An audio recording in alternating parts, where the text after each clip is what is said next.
अस्सलाम वालेकुम नाज़रीन, मैं हूं आपकी होस्ट एनिशा और आप देख रहे हैं K21 न्यूज़ और हमारा शो कराची की आवाज़। आज मैं मौजूद हूं मलिर टंकी UC3।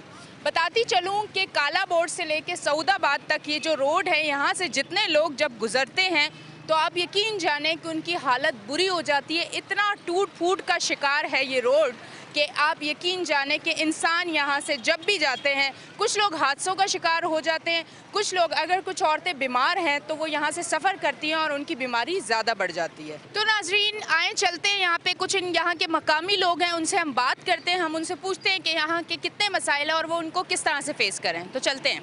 अस्सलाम वालेकुम। वालेकुम सलाम।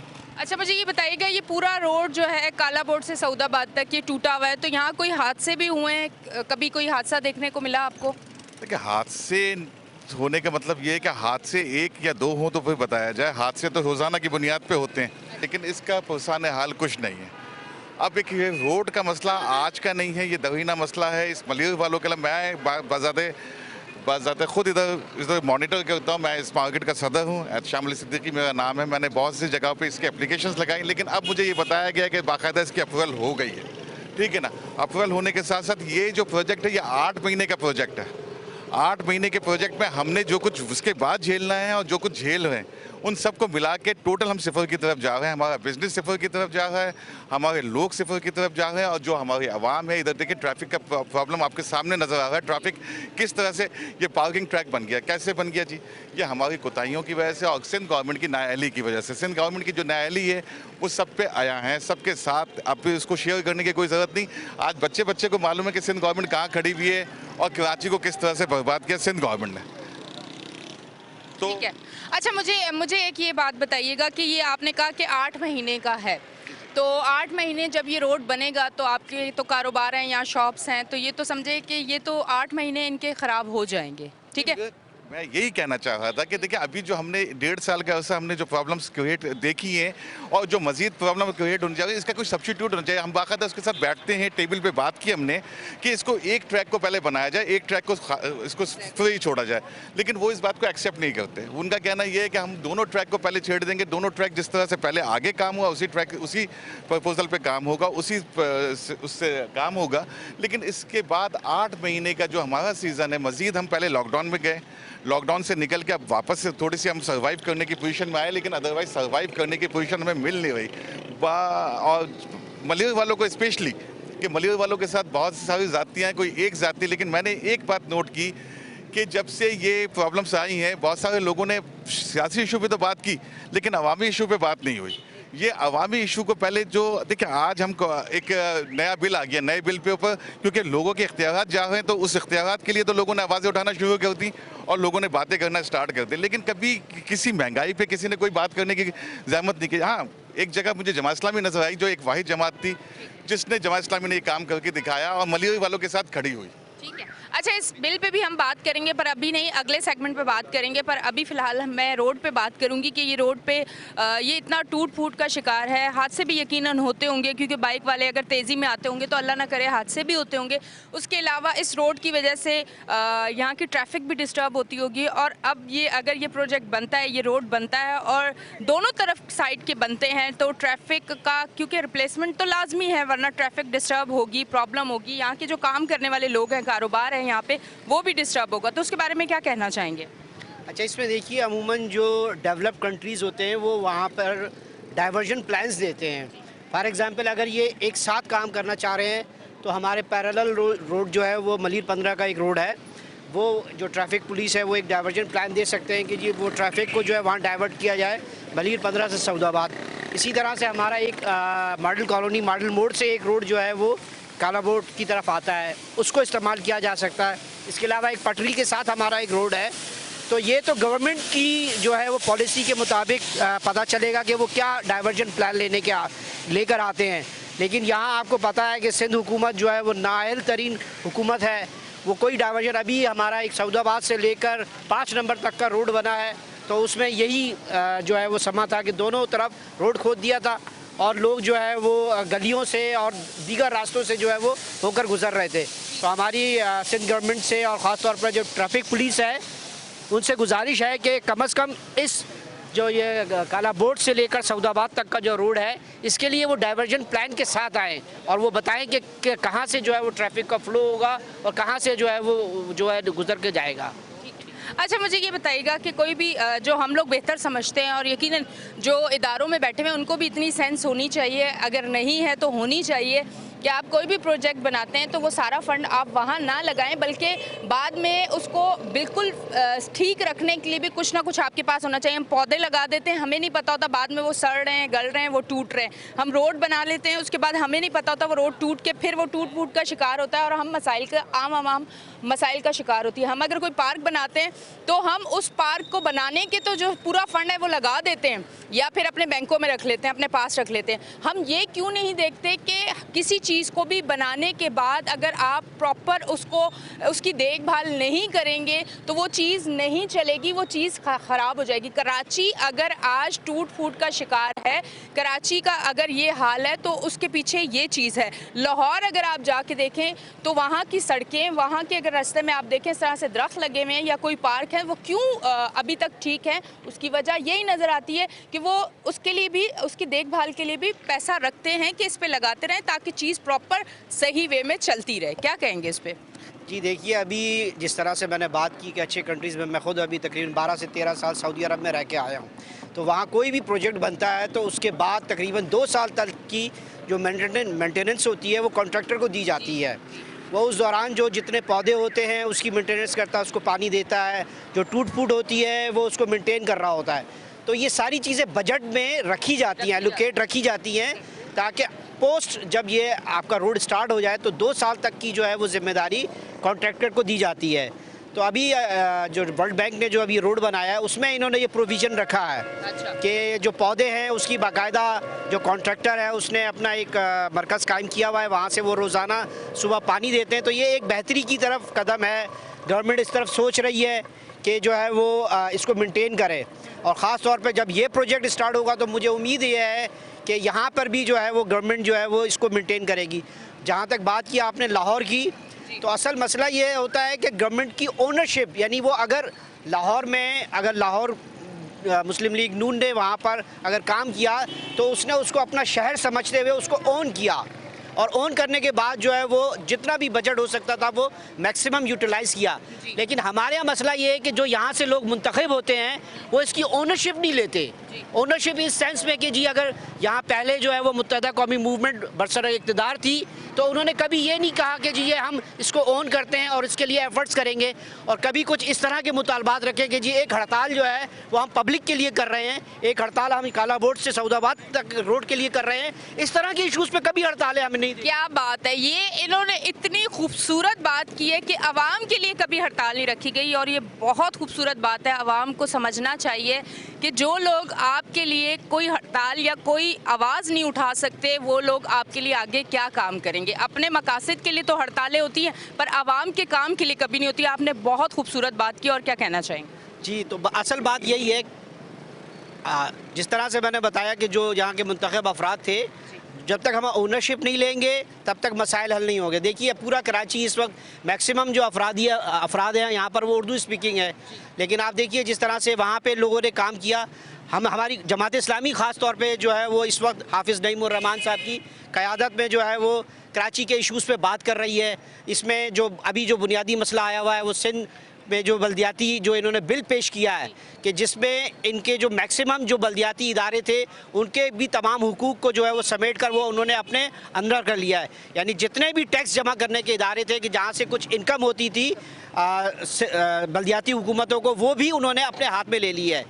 तो जमात इस्लामी कोशिश कर रही है कि इसके ख़िलाफ़ जो अवामी राय को जो है वो एक जगह जमा करें, और इस सिलसिले में हम जो है वो इतवार को जो है वो एक मार्च जो है वो 12 तारीख को जो एक मार्च कर रहे हैं, जिसमें पूरी कराची की आवाम जो है वो जो है नुमाइश चौरंगी से KMC बिल्डिंग तक जो है वो हम जमा होंगे। और इंशाल्लाह हमारी कोशिश है जमात इस्लामी की कि हम इन मसाइल को जो है वो हल करें और कराची को जो है उसका हक दिला सकें। जी बहुत बहुत शुक्रिया। मैं इस तरफ आती हूँ, इनसे बात करती हूँ। क्या कहना चाहेंगे आप? मैं बस यही बोलूँगा कि सिंध गवर्नमेंट जो है इसके ऊपर बिल्कुल भी कोई इम्प्लीमेंट कर नहीं रही। इससे पहले भी हम लोगों ने एक धरना दिया था जो काला बोर्ड से लेकर सौदाबाद तक के रोड का था, उसमें भी एक जो है अल्टीमेटम हाफिज़ साहब ने दिया था, लेकिन उसके बाद भी इनकी तरफ से कोई पेशरफ्त हुई नहीं है।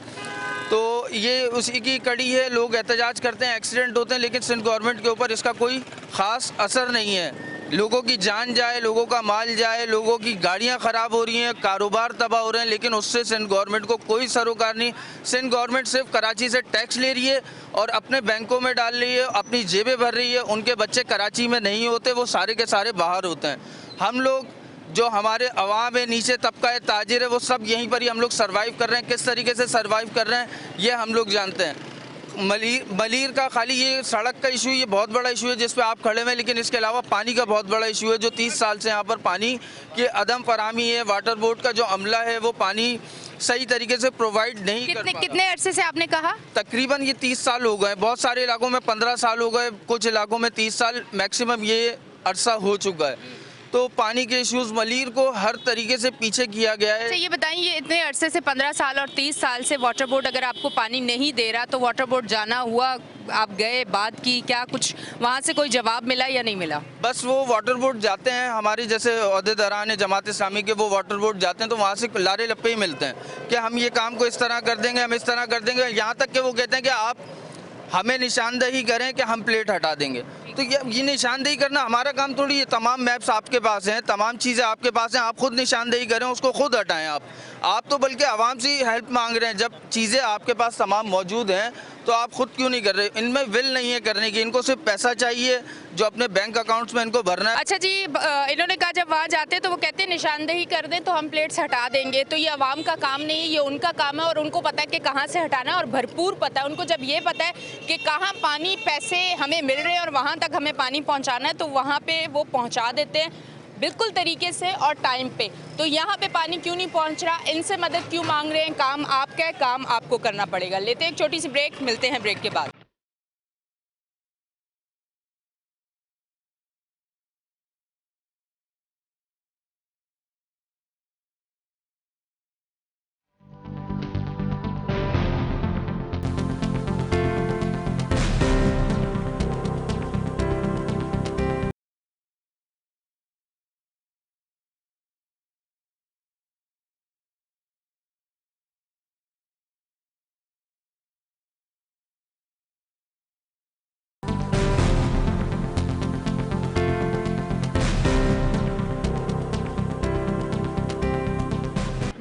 जी नाज़रीन, हम ब्रेक से वापस आ चुके हैं। अब मैं इस तरफ ज़रा इनसे बात करती हूँ। मुझे ये बताएं कि रात के टाइम यहाँ से ट्रैफिक जो गुजरती है, क्या देखते हैं आप? ट्रैफिक को किस तरह से देखते हैं कि लोग यहाँ से किस तरह से सफ़र करते हैं? रात की तो बात छोड़ें, दिन हो या रात हो, यहाँ पे एक्सीडेंट्स वगैरह मुसलसल है। अच्छा। 1.5-2 साल हो गया ये रोड बिल्कुल ख़राब पड़ा हुआ है, कोई देखने वाला नहीं है। हाँ ये है कि जमात ही है ऐसी पार्टी जो हमें सपोर्ट कर रही है कि हाँ भाई बनवाएंगे, रोड बनवाएंगे। बाकी तो मैंने नहीं देखा कि और कोई पार्टी आ रही है इस रोड। मतलब जमात इस्लामी आपको सपोर्ट कर रही है? बिल्कुल जमात इस्लामी सपोर्ट कर रही है। ठीक है जी। अच्छा मुझे ये बताएं, जब बारिश होती है तो बारिश के टाइम पे इस रोड की वजह से यहाँ पे जो करीब दुकानें हैं इनको कितनी मुश्किलात पैदा होती हैं? इनको इतनी, यहाँ पे पूरा पानी भर जाता है, दुकानों में पानी भर जाता है, वो निकालना अज़ाब, सामान ख़राब हो जाता है। हमारी दुकान पे इतनी दफ़ा पानी भर चुका क्योंकि रोड ऐसे बने में कि वो नाले भर जाते हैं, नालों में कोई है नहीं सीवरेज का निज़ाम, पानी भर के फिर वो उसी में दुकानों में आ रहा था, माल ख़राब हो रहा था, नुकसान अलग होता दुकान वालों का। अच्छा ये कितने अरसे से ये रोड का यही हाल है? ये 1.5-2 साल से तो मैं देख रहा हूँ, उससे पहले का पता नहीं कितना टाइम हो गया इस चीज़ को। अच्छा 1.5-2 साल से कोई यहाँ नहीं आया, किसी ने नहीं पूछा कि रोड का इतना बुरा हाल है, यहाँ इतने रोज़ एक्सीडेंट हो रहे हैं, सुबह दोपहर शाम हर टाइम यहाँ एक्सीडेंट हो रहे हैं, लोगों की कीमती जानें जा रही है और हो सकता है कि अगर जान ना भी जाए तो ऐसी चोट लगे कि 6 महीने उनको घर पे बैठना पड़े। तो उनके घर पे इतनी महंगाई में कौन घर चलाएगा? कुछ लोग ऐसे हैं कि वाहिद कफ़ील है, घर के एक ही कमाने वाले हैं। ज़ाहिर है ये तो आपको पता ही है, वैसे ही गुर्बत इतनी हो गई है, फिर वो महंगाई इतनी हो गई है और यहाँ एक्सीडेंट्स वगैरह के बाद फिर हॉस्पिटल्स में इतने बिल वगैरह आते हैं तो फिर क्या बंदा, आम बंदा तो नहीं कर सकता। तो ये रोड बहुत ज़रूरी है, बनना बहुत ज़रूरी है। अब मैं इस तरफ आती हूँ, इनसे बात करती हूँ। मुझे एक चीज़ बताएं, कराची में कितने अरसे से रह रहे हैं? पैदाइश कराची की है? अल्हम्दुलिल्लाह मैं कराची की पैदाइश है मेरी। अच्छा, और ठीक ठीक है। मैं ये पूछने का मकसद ये था कि मुझे ये बताएं कि कभी कोई रोड नया बनते हुए देखा और उसके कितने दिनों के बाद उस रोड को टूटते हुए देखा, ज़रा ये बताइएगा। बस ये बनते तो बहुत सालों में, लेकिन टूट फूट का शिकार बहुत जल्दी हो जाते हैं। और इस रोड के मुतालिक भी मैं बता दूं, जो सऊदाबाद से कालाबोर्ड तक का रोड है, इस पर अभी पिछले तकरीबन 8-9 महीने पहले एक इंतकाल भी हुआ है, एक्सीडेंट हुआ है। यानी कि एक गड्ढा है यहाँ पर, उसके अंदर बंदा गिर गया है और गिरने के बाद सुबह उसका इंतकाल हो गया। उसी टाइम ऑन द स्पॉट इंतकाल हुआ। वो TNT का पॉकेट था जिसमें वो गिरा था। अब उसके अलावा जो ये ट्रैक जो है पूरा तबाहाली का शिकार है और ये मुस्तकिल हम जाते हैं। और मुर्तज़ा वहाब साहब इसकी दरख्वास्त भी करी थी, लेकिन अब ये सिर्फ जमात इस्लामी एक प्लेटफार्म ऐसा है हमारा जो हमें यहाँ पर आके इंट्रोड्यूस कराते हैं कि आपने इस रोड के हवाले से बात करनी है। अच्छा, मुझे बताएं जमात इस्लामी आपके लिए क्या काम कर रही है, थोड़ा सा आवाम को बताना चाहेंगी? जमात इस्लामी का 3-4 प्रोग्राम हो चुके हैं इस कालाबोर्ड से सौदाबाद वाले रोड के मुतालिक, लेकिन आज तक बात वहीं की वहीं खड़ी हुई है जहाँ से शुरू हुई थी। तो बना कुछ भी नहीं है। बेचारे वो अपने तौर पे मेहनत करते हैं, पैसे लगाते हैं, इसमें शक नहीं है कि कोई भी प्रोग्राम फ्री में नहीं होता है, पैसे लगकर होता है। तो अगर वो बैनर लगाते हैं यहाँ पर और लोगों का एंगेज करके बुलाते हैं, हाफिज़ नईम रहमान साहब 3 दफ़ा आ चुके हैं इस रोड के सिलसिले में ही, लेकिन वो जब भी आए हैं वो बेचारे इस ट्रैक के लिए आए हैं।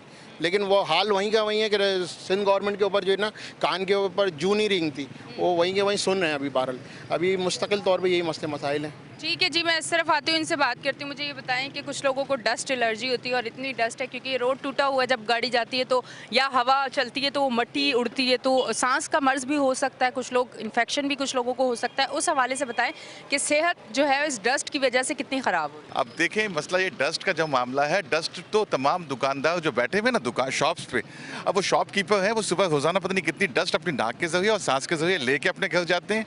अभी कंडीशन ये है कि हम रोज़ाना अपने जो डिस्प्ले है, डिस्प्ले को कम से कम 5 दफ़ा साफ़ करते हैं और 5 दफ़ा हमारे को प्रॉब्लम्स होती हैं। तो ये इतनी ज़्यादा प्रॉब्लम्स क्रिएट हो गई हैं डस्ट के हवाले से। रोड जब तक नहीं बनेगा, जब तक डस्ट का मसला हल नहीं होगा। ऑलरेडी रोड का मसला यही है कि जहाँ पे खड़े थे वहीं पे खड़े हुए, इसमें वाटर बोर्ड भी अपना काम सही तरह से नहीं करती। इसमें जिस दूसरे इदारे हैं जिसमें अच्छा, वाटर बोर्ड क्या कहीं से लीकेज है कि इस वजह से रोड नहीं बन रहा? वाटर बोर्ड क्यों काम नहीं कर रही, जरा ये भी हमारी आवाम को बताएं, वरना लोग ये पूछेंगे कि वाटर बोर्ड का रोड पे क्या काम है। आप बताएं ना, कहीं से लीकेज है, जब तक वो खत्म नहीं होगी रोड नहीं बनेगा। इस रोड पे एक लीकेज हो तो मैं बताऊं, कम से कम अगर आप 7 बजे के बाद आए और रोजाना यहाँ से स्वीट वाटर स्टार्ट होता है जो लोगों को सप्लाई दी जाती है, वो कम से कम 4 जगह से लीकेज हो, कम से कम मेरा ख्याल है पता नहीं कितने लीटर पानी ज़ाया होता है इसी रोड पे बहता हुआ मिलेगा आपको डेली बेसिस पे जब पानी स्टार्ट होता है। तो कंडीशंस ये हैं कि जब तक वाटर बोर्ड पानी के देखिए लोगों को पानी मिल नहीं रहा पीने के लिए, आप जब पानी की सप्लाई देते हो तो कम से कम इतना पानी वेस्ट होता है जितना लोगों के घर नहीं पहुंचता, उससे ज़्यादा रोड पे। अच्छा, मुझे एक चीज़ समझ नहीं आई है, मुझे समझाइएगा कि 30 से 15 साल हो गए हैं कि यहाँ पानी नहीं आ रहा, फिर शाम को यहाँ से जब पानी की सप्लाई होती है तो पानी लीकेज होती है पानी की, तो पानी तो आता नहीं है, फिर लीकेज कैसे होती है, शाम को सप्लाई कैसे होती है, ज़रा ये भी मुझे क्लियर कीजिएगा। 15 से 30 साल पहले पानी आता था कंटिन्यू। अब मैं आपको उसको वो कह रहा हूँ, पहले पानी आता था कंटिन्यू, यानी कि 24 आवर्स हमें पानी की सहूलत अवेलेबल थी। फिर हम आहिस्ता आहिस्ता पीछे की तरफ गए, हमें 2 दिन के बाद एक दफ़ा पानी मिलने लगा, फिर हफ्ते में मिलने लगा, फिर वापस एक दफ़ा इसका काम हुआ, वाटर बोर्ड ने काम किया, फिर हम वहाँ पे आ गए कि 2 दिन के बाद एक दफ़ा 2 घंटे के लिए पानी मिलता है। ठीक है, ये कंडीशन ये है। तो जब 2 घंटे के लिए लाइन जब स्टार्ट होती है, हम सब होप के साथ होते हैं कि अब पानी आएगा, तो वो पानी जो है वो सिर्फ लीकेज की नज़र हो जाता है घर तक पहुँचते। मेरे ख्याल से हो सकता है कि आपने वाटर बोर्ड में बताया ही ना हो कि लीकेज हुई है, या बताया है? मैं अभी आपको अपनी मोबाइल ऑन करके दिखा दूँ। मैंने आज मिस्टर जो इनके वो हैं एक्सचेंज जनाब सुमेर साहब, उनसे आज में हुई बात हुई है। जनाब छुट्टियों पे थे और छुट्टियों पे होने के बाद वो कहने लगे कि जनाब जब तो रोड बनने ही वाला है तो अब किसी सैवरेज के काम को छेड़ने का फ़ायदा ही नहीं है, जब ये रोड की खुदाई होगी तो तमाम काम हो जाएंगे। मसला वो कब होंगे और उससे पहले कितने नुकसान आते हैं उसका उनको अंदाज़ा नहीं है, लेकिन सिर्फ उन्होंने सिर्फ एक फ़ोन पे बात कह दी। ये भी आज सुबह मीटिंग हुई है उनसे और उन्होंने इस तरह से मुझसे बात कही। तो हम तो जो एक पॉइंट है हम उनको हाईलाइट भी करते हैं और वहाँ तक पहुँचाते भी हैं, लेकिन इम्प्लीमेंट इस कराची में आप बेहतर जानते हैं, आवाम भी बेहतर जानती है कि इम्प्लीमेंट का वक्त कब आएगा वो पता नहीं किसी को भी। ठीक है जी, मैं इस तरफ आती हूँ, इनसे बात करती हूँ, क्या कहना चाहेंगे आप? बिस्मिल्लाहिर्रहमानिर्रहीम। ये सड़क जो बनाने के लिए कार्रवाई हुई है, ये असल में लाइन डाली गई है, एक नई सेवरेज की लाइन। ये सेवरेज की लाइन बनाने के लिए इन लोगों ने जो पूरी सड़क खोदी उसके बाद इसको ये तवील करते चले जा रहे हैं, जिसकी वजह से जो नुकसानात आपने बताए कि डस्ट की प्रॉब्लम है। 4 मरीज़ों को मैं जानता हूँ जो कि इसी इलाके के अंदर जो रहते हैं। अच्छा, एक मिनट, मैं यहाँ माजरत के साथ यहाँ पूछना चाहूँगी, मैं समझ नहीं पाई कि ये सीवरेज की लाइन के लिए ये रोड खोदा गया है, तो रोड की ये हालत हुई है, ये ज़रा नोट कर लें बात, आगे चलते हैं जी। ये रोड थी बहुत, यानी बहुत ज़्यादा ख़राब नहीं थी, रोड थी, लेकिन ये सीवरेज की लाइन बनाई गई है, उसके लिए रोड बनाया गया। अब ये रोड जो है वो बनती है, कब बनती है, हम लोग सफ़र कर रहे हैं इसके अंदर ना, इसके अंदर यानी आप इसको ज्वाइन करवा लें वाटर बोर्ड को, और आप ये कह लें कि ये जो सड़क बनाने वाला जो इदारा है, इन दोनों ने मिलकर जो ना हमारे सत्यानाश किया हुआ है। अच्छा, एक चीज़ मुझे ये बताइएगा, ये जो लीकेज का बता रहे हैं कि वाटर बोर्ड काम नहीं कर रहा और लीकेज है, इसकी वजह से रोड नहीं बन पाएगा, जब तक लीकेज ख़त्म नहीं होगी वाकई रोड नहीं बन पाएगा, तो उस पर आप क्या कहते हैं कि लीकेज के बारे में? नहीं, लीकेज तो है ना, देखिए सीवरेज और मीठा पानी जो घरों के जाता है वो आपस में मिला हुआ है, उसको देखा जाए, उसको देखते नहीं है, कौन देखेगा, कहाँ से आके देखेगा? हम लोग जो टैक्स देते हैं वो पैसा बस बहाया जा रहा है, एकदम इस तरह कह रहे हैं कि ज़ाया किया जा रहा है हमारा पैसा। अच्छा, एक चीज़ मैं आपको बताती चलूँ, हमारा एक प्रोग्राम आप ज़रूर देखिएगा, हमने वो प्रोग्राम किया है अभी, आपको 1-2 दिन पहले का ही नज़र आ जाएगा, आप सर्च कीजिएगा, ज़रूर देखिएगा कि ये तो यहाँ से रोड से एरिए से लीकेज हो रही है, सीवरेज का पानी मीठे पानी में मिक्स होके आगे जा रहा है। हम पंपिंग स्टेशन पे गए हैं, वाटर बोर्ड के पंपिंग स्टेशन पे गए हैं, उसके अंदर जो है जो सीवरेज का पानी और मीठा पानी मिक्स होके वहाँ से जा रहा है। मतलब हम यहाँ की क्या बात करें, जहाँ से पानी आ रहा है पंपिंग स्टेशन से ही ये प्रॉब्लम है, इसे देखा नहीं जा रहा, पर हम लोगों ने इस चीज़ को हाईलाइट किया है, स्क्रीन पे दिखाया है, अल्लाह करे कि अब उस पर ज़रूर काम हो। मैं इस तरफ आती हूँ, उनसे बात करती हूँ। अस्सलाम वालेकुम। अस्सलाम वालेकुम। क्या कहना चाहेंगे आप? मैं ये कहना चाहता हूँ, ये लाइन के हवाले से जितनी मरतबा भी क्या जमात इस्लामी ने एहतजाज किया इस सीवरेज के लिए, और आज तक तकरीबन 1 साल पहले और अभी बीच में भी एहतजाज करते रहे जमात इस्लामी, लेकिन कोई सुनवाई नहीं है। और जब से ये लाइन के लिए खोदा गया, सीवरेज के लाइन के लिए, आज तक इसको कोई रिपेयर करने नहीं आया। और देख लें आपके सामने कि इतनी धूल मिट्टी है कि हम लोगों को समझ लें कि रोज़ाना 1 किलो मिट्टी खानी पड़ती है। मतलब एक काम ठीक करने के लिए 4 काम खराब हो जाते हैं। 4 काम खराब कर दिए और उसकी तरफ तवज्जो भी नहीं है। ये देखिए, आज इसको 2 साल होने वाले हैं इस काम को, लेकिन आज अभी तक कोई सुनवाई नहीं है। बार बार जमात इस्लामी वालों ने इसके लिए आवाज़ भी उठाई, बैनर भी लगाए, एहतजाज भी किया, लेकिन अमल कोई भी नहीं हो रहा अभी तक। हम तो चाह रहे हैं आपके टीवी के ज़रिए कोई लोग सुनवाई हो जाए और इस रोड को तामीर कर दिया जाए। अब रोज़ाना हर दुकानदार का बिजनेस तबाह हो गया इसकी वजह से। एक तो कस्टमर नहीं आ रहा, ऊपर से मिट्टी इतनी उड़ती है कि हर आदमी परेशान है। आप मुझे ये बताएं कि आप यहाँ कहीं करीब कोई शॉप है या यहाँ रिहाइश है, क्या है, थोड़ा सा ये बताइए। हमारी शॉप है इसी रोड। ये बताएं, ये इतनी डस्ट में जब आप बैठते हैं तो आपको अपनी सेहत रात तक कैसा फील होता है, क्या फीलिंग्स होती है? आप यकीन करेंगे, कोरोना से ज़्यादा तो इससे डर है। अब इतनी धूल है कि आप यकीन करें कि सांस लेना भी मुश्किल हो जाता है। कोरोना का तो है, लेकिन उससे ज़्यादा तो ये कोरोना है। हमारे लिए तो इतना मुश्किल है कि यहाँ वक्त समझ लें कि 8-12 घंटे हम आते हैं, घर में कम वक्त गुजारते हैं, दुकान पे ज़्यादा गुजारते हैं लाजमी, और उसके अंदर ही मिट्टी हम साथ लेकर जा रहे हैं। दमे की बीमारी बढ़ रही है। कोरोना तो अपनी जगह, दमा, और फिर कोई सुनवाई नहीं है। आप यकीन करेंगे, जब भी होता है हर न्यूज़ के अंदर आए। मैं इस तरफ आती हूँ। अस्सलाम वालेकुम। वालेकुम सलाम जी। क्या कहना चाहेंगे, ये यहाँ का जो मसाइल है, मुझे ये पता चला कि सीवरेज की एक लाइन डली जिसकी वजह से टूटा और उसके बाद ये बना नहीं, और उसके बाद ये टूटता ही गया और बुराई मतलब ख़राबी की तरफ गया, और अब अगर ये बनना है तो उसके लिए जो लीकेज है वो बंद होनी चाहिए, वाटर बोर्ड को काम करना चाहिए। वाटर बोर्ड काम नहीं कर रहा, इसलिए रोड बन नहीं रहा। बिल्कुल सही कहा आपने मोहतरमा। आप जो हैं, अभी आपके जो पूरी टीम है वो काला बोर्ड से यकीनन इस तरफ आई है। हमारा तो खैर रोज़ का आना जाना है यहाँ से, और आप देख रहे हैं कि पूरा फ्लो जो है ट्रैफिक का, मलीर की ट्रैफिक का, वो फ्लो पूरा काला बोर्ड से इसी तरफ है, और मेन रोड है, मेन शाहरा है। लेकिन लगता ऐसा है कि काला बोर्ड से जब हम सऊदाबाद चौरंगी पे पहुँचते हैं तो ऐसा लगता है किसी रेगिस्तान से होकर आना है। अच्छा, मसला ये है कि एक बार नहीं है, अभी बड़े साहब ने बताया कि कई न्यूज़ चैनल्स पे इस हवाले से गुफ्तगू भी की जा चुकी है। अच्छा, हुक्काम बाला से भी, जो यहाँ के डीसी हैं, उनसे भी मुलाकात की जा चुकी है, लेकिन सब ने अपने कान बंद किए हुए हैं, बिठा लेते हैं। डीसी साहब क्या कह रहे हैं? डीसी साहब ने कहा कि जनाब इसका काम जो है हम बहुत जल्द शुरू करवा रहे हैं। ये इरफान इस्लाम साहब से मुलाकात हुई थी तो उन्होंने कहा बहुत जल्द शुरू कर, लेकिन बाखुदा इस बात को भी तकरीबन 3 माह गुजर चुके हैं, लेकिन कोई हमें ना इम्प्रूवमेंट है, ना उनकी तरफ से कोई हिलजुल नज़र आती है। मुस्तकिल ये काम जो है कटाई का शिकार है, कारोबार यहाँ पे तबाह है, लोग वैसे ही डरे में कोरोना की वजह से कि कब लॉकडाउन लग जाए, लोगों का कारोबार ख़त्म होकर रह गया है। यहाँ पर मुस्तकिल तमाम जितनी भी कराची में और सिंध हुकूमत में, स्पेशली सिंध और कराची को जो बिलोंग करते रहे हैं पिछले कई सालों से, ये उन लोगों का कसूर है कि उन लोगों ने काम नहीं किया यहाँ पे। ठीक है, मुझे सिर्फ एक दो अल्फाज में ये बता दें मुझे, क्या आपको एतमाद है या यकीन है या उम्मीद है कि काम करेंगे ये लोग? देखें, हमारा काम जो है वो इनको इनकी जिम्मेदारियां याद दिलाना है, ठीक है ना। हम यही कर सकते हैं, हम टैक्स पे ही हैं। हम नहीं, मैंने सवाल ये नहीं किया, मैंने सवाल ये किया आपको उम्मीद है कि काम ये करेंगे?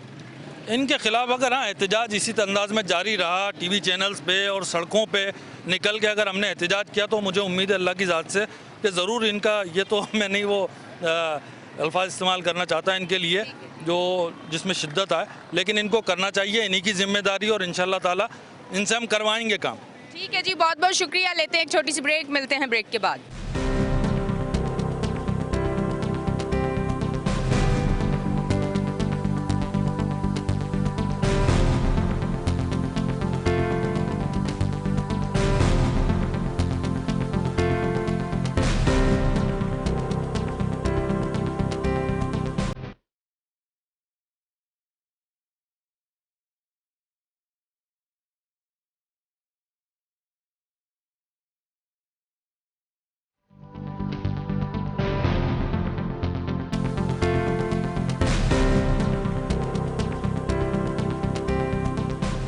वेलकम बैक जी नाज़रीन, हम ब्रेक से वापस आ चुके हैं और आप देख रहे हैं हमारा शो कराची की आवाज़। मैं इस तरफ आती हूँ। अंकल मुझे ये बताएं, ये रोड इतना टूटा हुआ है, आप यहाँ पे क्या यहाँ से गुजर रहे थे या यहाँ, ये तो काफ़ी सारी शॉप्स हैं, क्या करते हैं यहाँ पे, या रिहाइश है आपकी?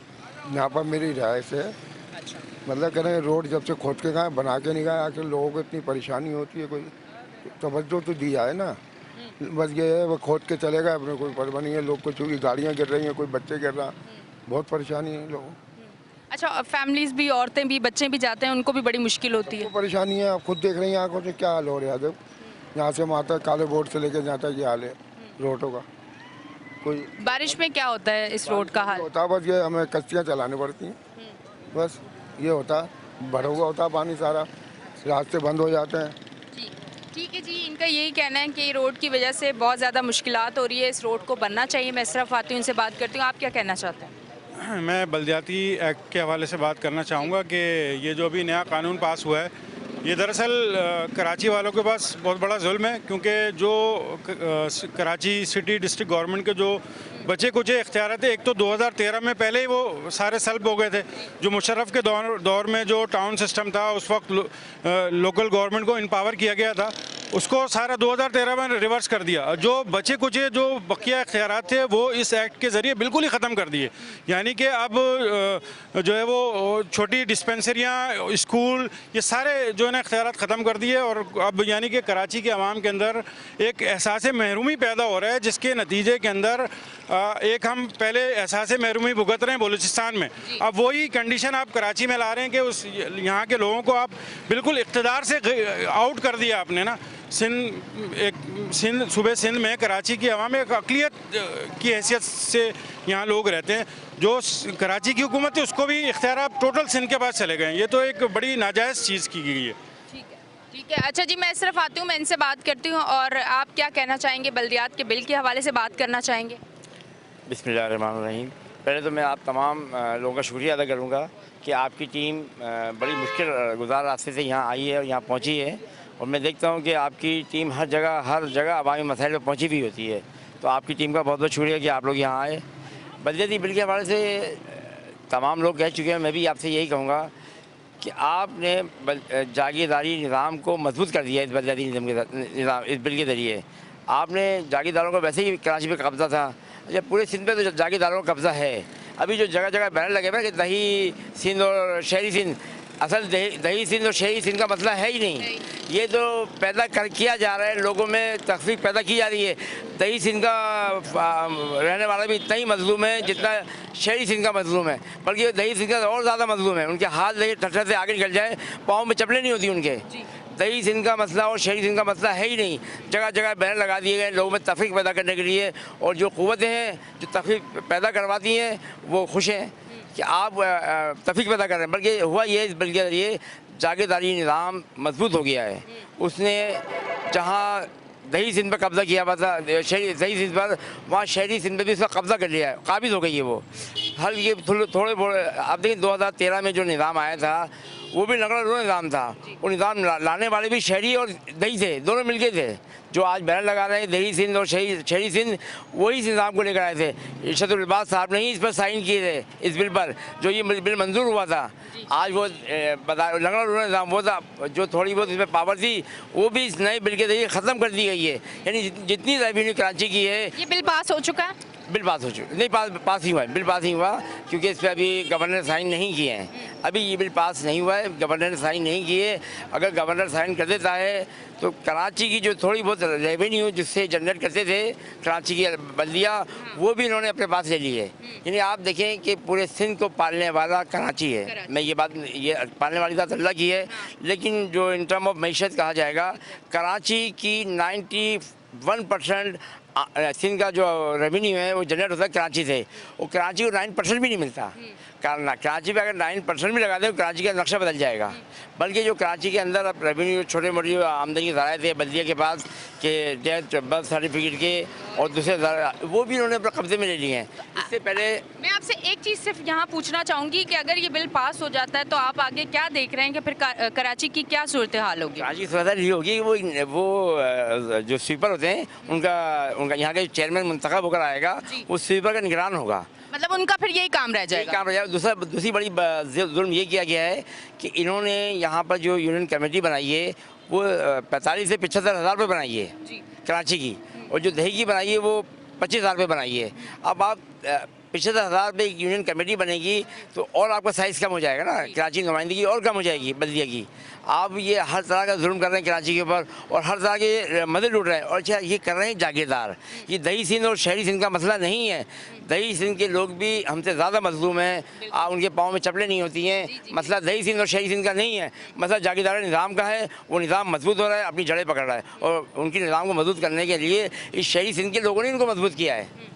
माजी हमें याद है कि इन शहरी सिंध के लोगों ने ही उनको मजबूत किया था। ऐसा नहीं ये इतने मजबूत हो गए ऐसे ही। इनको जो मजबूत किया है, पिछला जो बिल मंजूर हुआ है शहरी सिंध के लोगों को साइन से मंजूर हुआ है। अच्छा, तो वो लोग अब कहाँ हैं? इसी पाकिस्तान में हैं? मतलब जो पाकिस्तान का शहरी है और पाकिस्तान में उसका मरना जीना है, तो वो पाकिस्तान के लिए सोचेगा और पाकिस्तान की बेहतरी के लिए सोचेगा, और वो फैसला करेगा जो पाकिस्तान की बेहतरी के लिए होगा। देखिए मेरा बात ये है कि यहाँ तो वो लोग भी पाकिस्तान से चले जाते हैं जो दावेदार होते हैं कि हम कराची पाकिस्तान के मुहाफिज हैं। मैं तो जो कराची में रहना ना रहना तो सेकंड मानने की बात है। कराची के मुहब्बे वतन जो लोग होते हैं वो भी कराची में नहीं है, तो उनकी दोहरी शरीयत होती है। जब रिटायरमेंट होती है तो वो मुल्क से बाहर चले जाते हैं और फिर बड़ा भरा कहते हैं हाँ यह गलत किया। ठीक है। अच्छा, इधर एक और मैं बात ऐड करूंगी कि ये जो छोटे छोटे इलाके हैं यहाँ पानी नहीं पहुँचता। पानी माफिया जो है वो बहुत ज़्यादा एक्टिव है। टैंकर के थ्रू आपकी हर गली, हर कोने, हर नुक्कड़ पे पानी पहुँचता है, पर जो प्रॉपर तरीका है उससे गरीब आवाम को पानी नहीं मिलता। इस माफिया के बारे में क्या कहना चाहेंगे? देखिए असल ये माफिया इतना एक्टिव और इतना स्ट्रांग क्यों है? क्या ये खुद अपने बलबूते पे स्ट्रांग है या इसके पीछे कोई बहुत बड़ा हाथ है, मजबूत हाथ? देखिए कोई भी माफिया हो वो अपने बलबूते पे मजबूत नहीं होता। कोई भी माफिया हो, कोई भी जराइम हो, वो खुद बंदा अपने बलबूते पे नहीं करता, उसके पीछे हाथ होता है। और कराची के अंदर भी, कराची की तबाही के अंदर भी, यहाँ की आवाम को लूटने के लिए भी जितने भी माफिया हैं, चाहे पानी का माफिया हो या बिल्डर माफिया हो या कोई भी माफिया हो, उसके पीछे सिंध हुकूमत है, उसके पीछे सिंध का हाथ है। हम कहते हैं और पासे पर्दा और भी लोग होंगे, इस्टेब्लिशमेंट भी होगी, लेकिन सिंध हुकूमत का हाथ, उसके बगैर कुछ नहीं हो सकता। उसके कर्ताओं का हाथ है सिंध के, और जो कराची की तबाही चाहते हैं। ठीक है जी, बहुत बहुत शुक्रिया। इस तरफ आती हूँ, आपसे बात करती हूँ, आप क्या कहना चाहेंगे? ये सारे टॉपिक आपने सुने, वाटर बोर्ड का सुना, रोड का सुना, सेवरेज का सुना, इसके अलावा ये जो बल्दियात का बिल है इस पर भी किस पे बात करना चाहेंगे आप? मैं तो रोड पे बात करूँगा। हमारा मसला मेन रोड ही है। हमारे यहाँ पे शॉप है, हम तो रोज़ बोलते हैं मालिक मकान को कि शॉप हम खाली कर रहे हैं, जवाब आता है कि बनने वाला है रोड। इस चक्कर में 3 साल हो गए कि बन नहीं रहा रोड। सारा ये धूल मट्टी, एक्सीडेंट, कभी कोई गिर रहा है, कभी कोई गाड़ी पलट रही है, कभी कहीं मसला ये मसला का शिकार है हम लोग। अच्छा जी, ये नाजरीन आवाम भी आपको देख रही है, बहुत चाहने वाले लोग जमात इस्लामी के भी हैं और वो लोग भी हैं जिन्होंने आस लगाई हुई है कि आया यहाँ का काम होगा और हम सुकून से यहाँ से सफ़र करके अपने घर जाएंगे। उनके लिए एक लास्ट मैसेज क्या देना चाहेंगे?